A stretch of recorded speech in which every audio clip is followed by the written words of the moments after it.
Donc salut les amis, encore une fois on se retrouve pour une nouvelle vidéo. Aujourd'hui j'ai hâte de vous présenter vraiment cette vidéo, elle me tient particulièrement à cœur car elle marque une étape en vrai au niveau de ma chaîne YouTube et de ma passion tout simplement. Car j'ai réalisé tout simplement mon plus gros terrarium, voilà. Je l'ai récupéré il y a maintenant quelques mois et je tiens particulièrement dans ce début de vidéo à faire une dédicace, un remerciement à Olivier. Merci Olivier.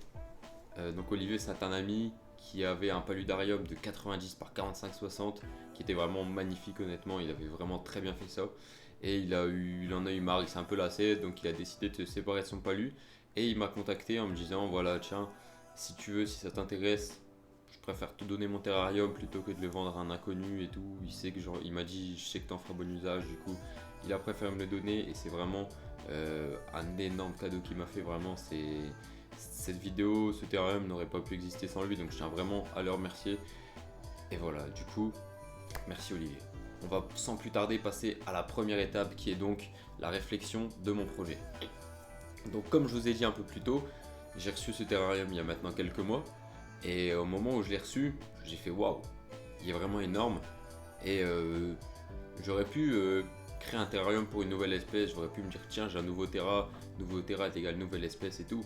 Mais je préférais réfléchir autrement pour une fois, j'ai préféré me dire tiens, est-ce que j'essaierais pas de mettre mieux mes animaux. Vous vous souvenez de mon gecko à crête que je vous ai présenté dans la vidéo Je nourris mes animaux, celui-là.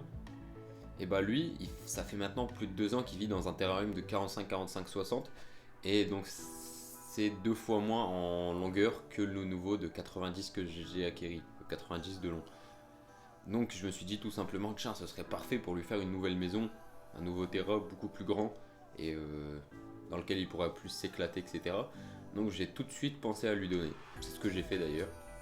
Mais là est venue une autre étape où je me suis dit tiens, alors est-ce que je fais un terrarium très simple et je le mets vite dedans ou est-ce que je prends mon temps et j'essaie de faire un vrai truc. Et vu que j'avais envie de me creuser la tête mais aussi que je me dis que c'est un peu en sortant de sa zone de confort qu'on devient meilleur, j'ai donc décidé de prendre mon temps, d'aller dans des endroits où j'étais jamais allé au niveau de la conception du terrarium. Vous verrez juste un peu après qu'est-ce que je veux dire quand je dis que je suis allé dans des endroits que j'avais jamais été, c'est-à-dire des techniques, des astuces que j'ai jamais utilisées. Et ça je vous le laisse pour juste après. Et donc là j'ai eu mon idée. Je me suis dit tiens ok je sais ce que je vais faire. Donc ce que j'ai fait c'est que, et là on aborde la deuxième partie avec tout le matériel que je vais avoir. Où est-ce que je vais me procurer mon matériel? Alors concernant le hardscape, donc le hardscape pour ceux qui savent pas c'est tout ce qui est roche, pierre, sol, etc.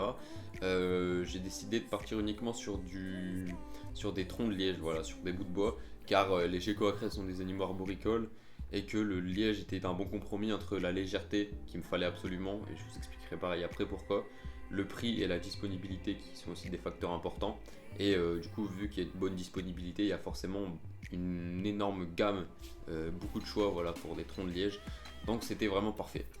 J'ai cherché un peu sur le net, j'en ai pas énormément trouvé, en tout cas de mon côté, jusqu'au moment où je tombe sur le site de Reptilis. Reptilis, c'est un magasin qui, avec par chance, n'est pas très loin de chez moi. J'ai demandé à ma mère, ouais maman, ça te dérange qu'on aille à Reptilis? Bon, vous savez bien qu'elle m'a dit oui, hein, mais je l'ai forcé et au final ça a marché parce que j'ai pu aller à Reptilis et j'ai pu choisir mes bouts de bois, enfin mes troncs de liège du coup, vu que je suis parti sur du liège parfaitement adapté, en tout cas de la vision de ce que je voulais faire, je les ai trouvés, voilà, je les ai vus, j'ai fait c'est ceux-là qu'il me faut, du coup je les ai achetés. Et au niveau de tout ce qui est matériel maintenant, concernant la lampe, parce que voilà, la lampe c'est quand même un élément très important, l'éclairage. J'aurais pu partir sur des belles rampes, voilà, des belles rampes de la marque par exemple Chiros ou même des rampes de chez Nicrou, hein, les rampes d'Amazon sont quand même pas mal potables, mais voilà, je me suis dit tiens, j'ai envie de tester pareil un nouveau truc, un bon rapport qualité-prix. Ceux qui me suivent sur Insta le savent, j'ai acheté une lampe de chantier, un spotlight de chantier en fait. Pareil que j'ai trouvé sur Amazon qui m'a coûté une quarantaine d'euros. Donc voilà, après je me suis fourni ma rampe, on a encore le système de brumisation à se fournir. Donc ce que j'ai fait c'est que j'ai passé une commande chez Pink Tropical, voilà pour ceux qui connaissent pas, c'est j'ai envie de dire les leaders au niveau des terrariums terrascaping on va dire, c'est les leaders au niveau du terrascaping en France. C'est la boutique où ils ont le plus de matériel, où ils ont le plus de plantes aussi, les Néo-Régélia. Je pense que c'est eux qui ont un peu le lead en France. En tout cas, France 100% français, quoi. Ils viennent de France, etc. Ils vendent en France. Donc vraiment une très très bonne boutique. Si vous avez envie de vous fournir, n'hésitez pas à aller faire un tour. Ils peuvent vous donner de l'inspiration, ils sont à l'écoute. Donc si vous avez besoin de conseils, n'hésitez pas à aller leur poser des questions. Ils vous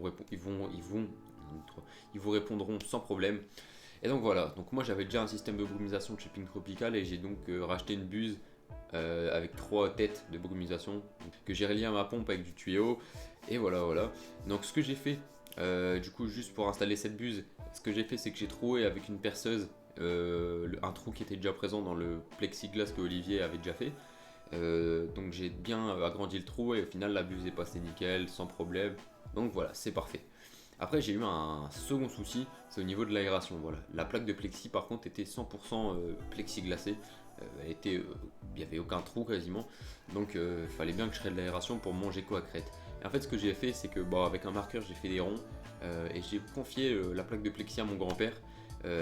Papy, si tu vois cette vidéo, un grand merci à toi, vraiment tu m'as super bien aidé. T'as fait un boulot incroyable. Et du coup, j'ai passé ça à mon grand-père qui, avec un forêt, a réussi à faire les trous bien au centre du plexiglas. Donc j'ai pu après grillager et tout.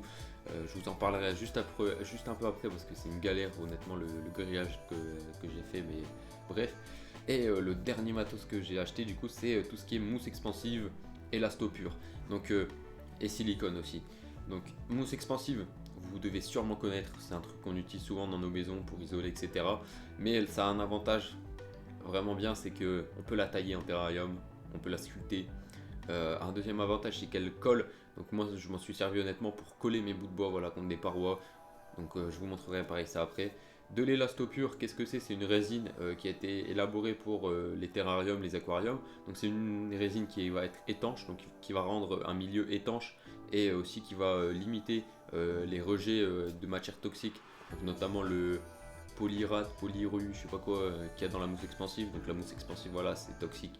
Donc si on met de l'élastopure dessus, en théorie, c'est censé ne plus être toxique, donc parfaitement viable pour vos animaux. Et au niveau du silicone d'aquarium, pareil, je l'ai acheté sur Pink Tropical comme les deux trucs que vous avez vu avant. Hein. Silicone d'aquarium, et je m'en suis servi ça pour faire rajouter des détails en fait à mon scape, mais pareil, vous verrez ça après. Donc voilà, une fois que j'ai fini tout ça, je suis passé du coup à la création du scape. Alors là, il m'en est arrivé des galères, mais laissez tomber. Bref, je vais vous raconter tout ça dans le détail. Donc premièrement, une fois que j'ai eu le terrarium, j'ai commencé à positionner les bouts de bois dans différentes façons, de différentes manières, pour vraiment voir ce qui me plaisait, ce que je voulais faire. Ce que je veux dire par là, c'est que si vous arrivez devant votre terrarium avec la mousse expansive et que vous dites ok, vous prenez un bout de bois qui est à côté de vous sans l'avoir positionné au préalable, vous le prenez, vous dites ok, lui je le mets là, je le colle, hop, lui je le mets là, je le colle là. C'est irrémédiable en fait. Si à la fin vous regardez votre scape, vous faites ouais, mais il est moche, vous pouvez plus faire marche arrière. En tout cas, vous pouvez faire marche arrière, mais vous aurez gaspillé des bonbonnes et des bonbonnes de mousse expansive. Vous aurez peut-être déjà mis l'élastopure, vous allez devoir tout décoller. Enfin voilà. Donc pour faire un truc vraiment esthétique, n'hésitez pas à essayer des trucs. Si vous trouvez ça bien, allez-y. Si vous trouvez ça pas bien, enlevez tout, recommencez. Surtout, prenez votre temps parce que par exemple, il y a des morceaux de bois. Naturellement, on va se dire ok, lui, là il est fin, là il est gros, donc je vais mettre je sais pas, le gros en bas. Et ben, je vous jure que vous pouvez le retourner. Enfin, voilà, il y a plein de combinaisons. C'est pas parce que vous avez un a priori. Des fois, c'est même les morceaux où vous pensez que vous pensez le plus évident de les mettre de telle façon, qui vont être en fait le plus beau placé dans une autre façon. Je sais pas si vous voyez ce que je veux dire. C'est un peu philosophique. Ça veut dire que, imaginons, vous voyez un bout de bois, vous faites lui, ok, lui, je sais qu'il doit aller là. Il est trop beau. Donc vous le laissez comme ça, vous faites tout votre scape. Mais vous voyez qu'il manque quelque chose. Bah peut-être que le problème c'est pas tout ce qu'il y a autour, c'est peut-être juste le morceau de bois que vous pensiez parfaitement bien placé en fait. Du coup vous retirez tout, vous prenez le bout de bois, vous le retournez, vous faites tiens, ça j'avais pas vu en fait. Voilà, faut essayer des trucs, c'est ce que j'ai fait. Moi j'ai au début placé des bouts de bois contre enfin je les ai mis en équilibre, j'ai fait ok c'est pas mal. Après je les ai pris, je les ai retournés, je les ai collés contre ma vitre, j'ai fait là c'est incroyable. Et voilà et voilà. Donc ce que j'ai fait, c'est que j'ai commencé avec une bonbonne de mousse expansive à fixer un bout de bois contre la paroi de Xaxim, voilà, vous le voyez normalement en vidéo là. Et en fait, je me suis vite rendu compte que en fait, la mousse expansive ça collait pas tout de suite. Voilà, non, malheureusement c'est trop beau pour être vrai. Hein, donc la mousse expansive, quand vous l'appliquez sur un support, donc que ça soit sur un bout de bois, donc moi le problème c'était juste que mes bouts de bois, même s'ils sont légers, les troncs de liège ont un certain poids, voilà. Donc le problème c'est que quand je mettais de la mousse expansive au dos et que je collais le bout de bois par exemple contre la paroi, bah la mousse n'était pas dure encore. Du coup, je lâchais le bout de bois tombait et la mousse s'étalait partout, enfin c'était l'horreur quoi. Du coup, ce que je vous conseille de faire, c'est de prévoir des supports pour pouvoir maintenir votre bout de bois si vous voulez faire pareil que moi, ou réutiliser un peu cette méthode. Donc vous placez votre bout de bois, vous mettez de la mousse expansive, etc. Et après vous bloquez le bout de bois avec un support ou quoi. Et quelques heures après, normalement, c'est censé être sec. Donc j'ai fait ça, cette technique là, et je me suis vite rendu compte après, deux bouts de bois après avoir placé le mien, que en fait j'avais déjà plus de mousse expansive. Voilà, je pensais que j'en aurais eu assez qu'une bonbonne, mais en fait j'ai tellement de bouts de bois à placer, et comme j'en avais jamais utilisé, je savais pas, que en fait j'en ai pas eu assez. Du coup ce que j'ai fait c'est que pareil, j'ai encore embêté mes parents, on est allé au magasin de bricolage, et hop, j'ai racheté un lot de 3 mousses expansives. Alors ça m'a permis de conclure un truc, que je ne connaissais pas, que personne ne m'avait dit, c'est que les mousses expansives ne sont pas pareilles. Voilà. Si vous avez jamais utilisé de mousse expansive chez vous, vous pouvez pas le savoir en fait. Donc la première que j'ai utilisée c'était de la Rubson Power. Et en fait elle était très dure au toucher quand elle avait séché complètement. Donc c'était pas mal quand tu voulais la tailler. Mais après il faut quand même se rendre compte que même si elle avait vraiment l'extérieur dur, une fois que tu as coupé l'extérieur, l'intérieur restait mou. Ok. Les autres mousses expansives que j'ai utilisées, qui coûtaient d'ailleurs beaucoup moins cher, elles n'avaient pas enfin, n'étaient pas très dures en fait à l'extérieur. Elles étaient plus molles, même si voilà, c'était sec, mais c'était quand même plus mou que la Rubson. Du coup, il y avait une texture homogène du côté des mousses expansives que j'achetais moins cher et une texture beaucoup plus dure du côté de la première. J'ai pas vraiment eu de préférence, voilà, je me suis adapté aux deux, j'ai fait un peu ce que je voulais, même si c'est plus agréable de tailler une mousse qui est dure, parce que voilà, une mousse qui est molle, si vous la taillez et que voilà, vous n'avez pas un très bon couteau ou quoi, bah elle va avoir tendance à s'agglomérer et à être résistante en fait au couteau, alors que la mousse dure, avec un bon ciseau, avec un bon couteau, bah elle va partir durement, mais elle va partir, voilà, vous voulez faire un trait, le trait il sera nickel. Alors que là, si vous voulez faire un trait mais que ça coupe pas très bien, ça va ramollir tout. Enfin, je peux pas vraiment vous expliquer, mais c'est une galère. Du coup, j'ai aussi d'une autre technique, voilà, une technique que je n'ai copiée sur personne, enfin en tout cas je n'ai vu personne le faire, c'est que pour fixer un tronc de liège, voilà, moi j'avais envie que les troncs de liège soient le plus naturel possible, ça veut dire horizontaux. Parce que verticalement, un tronc de liège dans la nature, ça n'existe quasiment pas, vous voyez. Quand vous voyez un gros terrarium avec un tronc de liège au milieu, à moins qu'il soit posé sur le sol, mais quand vous voyez un tronc de liège qui est comme ça au milieu du terrarium, vous savez pas ce qu'il fait là, ça fait pas du tout naturel, ça casse tout de suite le côté naturel. Du coup, pour faire tenir les bouts de bois horizontalement, ce que j'ai fait, c'est que j'ai pris ma mousse expansive en fait, et j'ai commencé à la mettre à l'intérieur en fait du bout de bois. Et en fait, petit à petit, j'ai écarté ma main pour que la mousse qui était dedans ressorte et fasse une sorte de champignon autour de la base du bout de liège. Ensuite, j'ai collé le bout de liège contre une paroi ou contre la vitre du fond et bon, comme je vous expliquais, je l'ai maintenu avec des supports.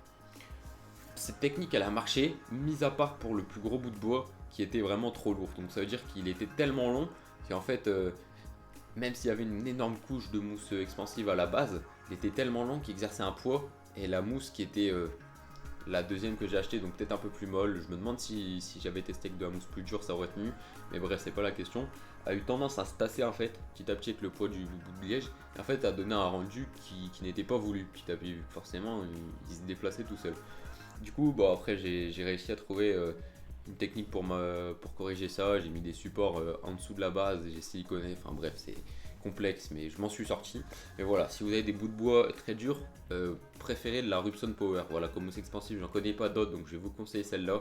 Utilisez de la Rubson Power, je pense que c'est le meilleur moyen d'avoir une mousse expansive bien dure et de ne pas d'avoir un scape qui ne bouge pas voilà, lors de la conception. Une fois que j'ai fait tout ça, que j'ai bien placé tous mes bouts de bois et que j'ai retiré tous les supports, je décide de commencer à tailler la mousse expansive. Donc pour ça, je prends un couteau suisse, voilà. Là, c'est celui de mon frère, je l'ai volé. Voilà. Et du coup, j'ai utilisé ça, mais vous pouvez utiliser n'importe quoi, hein, bien sûr. Donc je fais ça un peu partout. Donc je garde toujours une certaine couche de mousse expansive pour pas que le scape voilà, se casse. Faut pas oublier que voilà, le terrarium va durer plusieurs temps, plusieurs mois, plusieurs années. Donc il faut toujours qu'il y ait quand même un support, un maintien quoi. Sinon si vous enlevez trop de trucs, votre gecko il va sauter sur le bout de bois et ça va tout casser. Vous voyez ce que je veux dire? Donc voilà, on garde surtout une bonne épaisseur mais on enlève tout ce qui est en trop. Après que j'ai fait cette étape là qui m'a vraiment pris pas mal de temps, je décide d'étaler de l'élastopure. Donc première galère avec l'élastopure, c'est une résine qui est étanche. Comme je vous l'ai dit tout à l'heure, elle rend le milieu étanche. Le problème c'est que voilà, vous en avez sur les doigts, vous lavez les mains. Ça ne part pas. Vous en mettez sur votre pinceau, vous voulez nettoyer le pinceau, ça ne marche pas non plus. Donc c'était vraiment une galère à enlever. Vraiment, vraiment. Mais sinon, pareil sur les décors, c'était galère à étaler, en tout cas de mon utilisation. Mais sinon, après ça, j'étais obligé d'en mettre de la résine, donc je l'ai fait. Ce que j'ai fait aussi ensuite, après avoir mis ma mousse expansive, mon élastopure, c'est que je me suis attardé aux détails. Donc à Reptilie, j'avais trouvé un sac avec plein de petits morceaux de bout de liège. Et dès que je l'ai vu, je me suis dit directement, tiens, ça faut que je la prenne, ça va me permettre de donner du détail. Donc j'ai pris le petit sachet et je l'ai étalé grâce au du silicone. Donc je mettais du silicone à l'arrière et je collais le bout de liège aux endroits où il y avait vraiment des parties de mousse expansive trop visibles. Mon but là c'était à la fois de cacher les parties de mousse expansive et d'élastopure qui étaient vraiment pas très esthétiques et pas très naturelles, et aussi d'ajouter voilà, du détail, de faire un peu grandir certaines pièces, voilà. Notamment celle-là que je vous mets à l'écran maintenant, qui était à l'origine toute petite, et en fait avec des détails, on a vraiment l'impression que la pièce est une limite des plus grandes du terrarium, alors qu'elle était au final plus petite et qu'on voyait énormément de mousse expansive. À la fin, on voit même plus un brin de mousse expansive dessus. Vous voyez ce que je veux dire? Tous les endroits où je n'avais plus assez de détails, où les détails ne passaient pas, j'ai mis du silicone quand même et j'ai balancé de la tourbe dessus. Donc bon, je me suis fail quelques fois. Et du coup, ça fait quand même un rendu toujours plus naturel d'avoir une vue sur de la tourbe, de la terre, des couleurs naturelles, que sur de l'élastopure, qui était ici pas pigmenté, sachant qu'on peut rajouter des pigments dans l'élastopure pour le colorer. Ce n'était pas mon cas, donc j'ai préféré mettre de la tourbe dessus. Voilà. Et là, voilà le moment où tout est fini. Et je vais vous laisser directement avec une galère que j'ai eue quand mon terrarium était fini et que j'ai voulu le remonter dans ma chambre. Voilà, je vais vous laisser visionner cette vidéo. Et le mettre ici, et vu qu'il était trop grand, il aurait sûrement dépassé. Mais le problème c'est que, je vais vous montrer le problème. En fait, il y a des replis dans l'armoire et en fait le bac en profondeur il ne passait pas entre les replis. Du coup, on n'a pas réussi à le mettre. Ce que j'ai fait, c'est que je l'ai déplacé et je l'ai mis là, le bac. Alors, on voit pas très bien qu'il y a des reflets, mais il repose sur une petite étagère qui fait vraiment pitié. Mais normalement, c'est censé tenir. Et du coup, voilà. Et je l'ai installé. Bon, il est pas très stable, hein, je vais pas vous mytho qui. Oui, il est pas très très stable. Mais il n'y aura pas d'eau dedans. Il n'y aura que des cailloux et de la terre. Donc normalement c'est censé tenir. Donc on verra bien. Heureusement que j'ai pu trouver une solution et que j'avais une armoire de disponible. Et donc mon terrarium est bien placé. Et à ce moment-là, on va partir sur la conception du décor. Mais cette fois-ci du décor plus classique. Donc le sol, les plantes, etc. Donc je décide tout d'abord de mettre de la pouzzolane, voilà, de la pouzzolane que je suis allé acheter en jardinerie, ça s'appelait pouzzolane ou pierre de lave, etc. Bref, je l'ai pas nettoyé parce que j'avais la flemme, mais si vous voulez vraiment avoir un truc clean, nettoyez-la bien, surtout en aquarium. Hein. Vraiment, la pouzzolane, on la nettoie obligatoirement en aquarium. En terrarium, moi je la nettoie pas parce que j'avais la flemme, mais on peut le faire. Et donc j'étale une grosse couche de pouzzolane parce que dans mon premier terrarium tropical, j'ai constaté qu'il y avait toujours un excédent d'eau énorme au fond et que j'avais pas mis assez de pouzzolane et donc que la terre était toujours détrempée. Et ça m'a causé de nombreuses pertes au niveau de mes plantes parce que la terre était trop détrempée, que ça faisait pourrir les racines. Donc là, cette fois-ci, j'ai décidé de mettre une bonne couche de pouzzolane, de mettre ensuite un peu de substrat qui me restait par-ci par-là, voilà, un peu de terreau pour orchidée, un peu de copeaux de bois, je sais pas trop quoi, un peu de copeaux de coco, ouais, c'est ça. Et ensuite je mets de la terre. Et voilà, maintenant on a fini de mettre le sol. Et je décide donc de passer à la plantation. Donc plantation, libre à vous, cette fois-ci de planter comme vous voulez votre terrarium. Moi j'ai décidé de la planter simplement avec deux espèces de plantes que j'espère avec le temps se répondront bien partout dans le terrarium. Donc voilà, je vais maximiser les chances qu'elles se répandent bien. C'est-à-dire je vais leur fournir les bonnes conditions, mais aussi je les ai bouturées dès le début. Donc on a une plante dont le nom s'affiche en bas de l'écran, qui est une plante de la famille des Monstera, donc une famille de plantes qui est très connue et qui est une de mes préférées. Voilà, des plantes qui souvent s'agrippent au support, qui grandissent, donc en terrarium c'est très bien, elles vont pousser sur les parois, elles vont faire plein de feuilles, plein de rejets, on peut les bouturer facilement, enfin le top quoi. Et j'ai une amie aussi qui m'avait donné de la Selaginella sp Colombi. Donc voilà, Laurine, si tu vois cette vidéo, merci à toi. J'ai pu en mettre un peu partout au sol en espérant qu'elle se répande voilà, d'ici quelques mois et que ça fasse un joli tapis au sol. Et voilà, c'est enfin la fin de cette aventure. Donc là, je voulais résumer en moins de 15-20 minutes là, de ce que je vois. Mais moi, ça m'a pris beaucoup plus. Hein. Vous vous doutez que ce temps, ça m'a pris des semaines, voire des mois. Donc voilà, c'est une belle aventure que je suis heureux d'avoir pu réaliser. Donc je suis passé juste après à l'introduction de mon gecko que j'ai vite décidé de retirer en fait du terrarium parce que ça sentait encore le silicone. Donc je lui fais des courtes séances pour l'habituer un peu au terrarium. Voilà, vu que le terrarium est beaucoup plus grand, je le mets des fois quelques heures voire une journée et le lendemain je le remets dans son petit terrarium pour que voilà il ne stresse pas trop d'un coup. Et je le remets de temps en temps pour qu'il s'habitue au fur et à mesure à son terrarium. Et aussi j'espère que l'odeur de silicone s'évapore assez vite. Après c'est du silicone d'aquarium que j'ai utilisé, donc il n'y a pas vraiment trop de risque pour que ça le tue, vu que c'est créé de base spécialement pour que ça ne relâche rien dans l'eau et donc dans les terrariums et dans l'air quoi. Mais ça sent quand même, donc ça pue quoi, ça pue. Donc En tout cas, merci à tous les amis d'avoir vraiment visionné cette vidéo, ça m'a fait très plaisir si vous êtes restés jusqu'au bout, c'est vraiment que ça vous a passionné cette vidéo. Si jamais tu as des questions, tu as envie de faire un terrarium similaire, tu as des questionnements, je ne sais pas quoi, peu importe, soit dans les commentaires ou soit sur Instagram. Hein. Comme d'habitude sur Instagram, c'est là où je suis le plus actif, donc n'hésitez pas à aller me voir, je vais mettre des updates. Là j'ai attendu de faire cette vidéo pour pas mettre le projet sur Insta pour que tout le monde vienne voir un peu la vidéo, car YouTube ça me tient à cœur honnêtement. Mais je compte d'ici quelques jours voire quelques semaines mettre des stories, des vidéos, des reels sur mon nouveau terrarium. Donc c'est maintenant qu'il faut aller me follow quoi, sur Insta si tu veux des nouvelles de comment se porte mon gecko, comment se porte mon terra, comment se portent les plantes. Voilà, tu connais, Insta dans la description. N'hésite pas à lâcher ton meilleur pouce bleu et ton meilleur abonnement, ça me ferait vraiment très plaisir. Je compte d'ici quelques mois acheter du nouveau matos pour ma chaîne YouTube pour vous fournir encore plus de qualité. Donc vraiment ça me ferait plaisir si je vois que mon nombre d'abonnés et de likes augmente fortement. Et mon nombre d'abonnés Insta, voilà, on est bientôt 900 sur ma page Instagram. Donc j'espère pareil atteindre bientôt les 1000. Donc vraiment, merci en tout cas à toi si tu fais tout ça. Ça m'a fait plaisir. Passe une bonne journée et n'hésite pas à me follow sur Insta encore une fois. Allez, ciao!